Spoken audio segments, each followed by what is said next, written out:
Gikumpirma ni Police Captain Hazel Caballero Tuazon, spokesperson sa Davao City Police Office. Selos ang motibo sa pagpatay sa bana nga driver sa iyang kaugalingon nga asawa. Sulod sa ilang balay sa Pro 4, Barangay 23-C Davao City, alas 8:55 Martes sa buntag, Enero 27, 2026.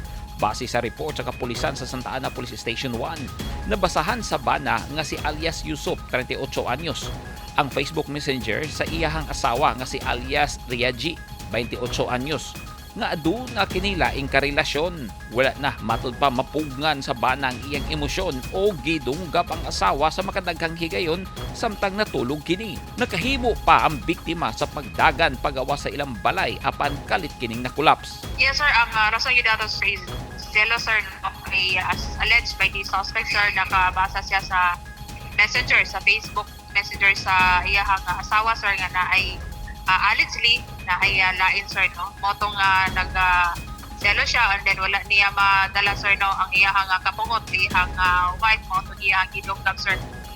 Gidunggab niya, sir, ang iyahang asawa sa makadaghigayon, sir, no, sa laylaing party sa lawas. And as of now, sir, naglulat pa ta sa result sa paggibuhat sa software no, kung pila yun katama ang natamo sa biktima, sir, kung pila kasabad ka tinunggaban ang iyahang na ang concern. Miuwang ang inahan sa suspect apan nasamdan sab kini.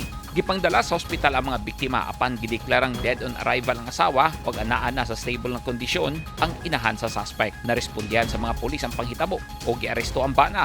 Nakumpiska sab ang kutsilyo nga gamit sa krimen na usa sa mga ebidensya sa mga pulis. Kasong parricide ang gi-file sa mga pulis batok sa bana nga napriso na karon sa Santa Ana Police Station 1.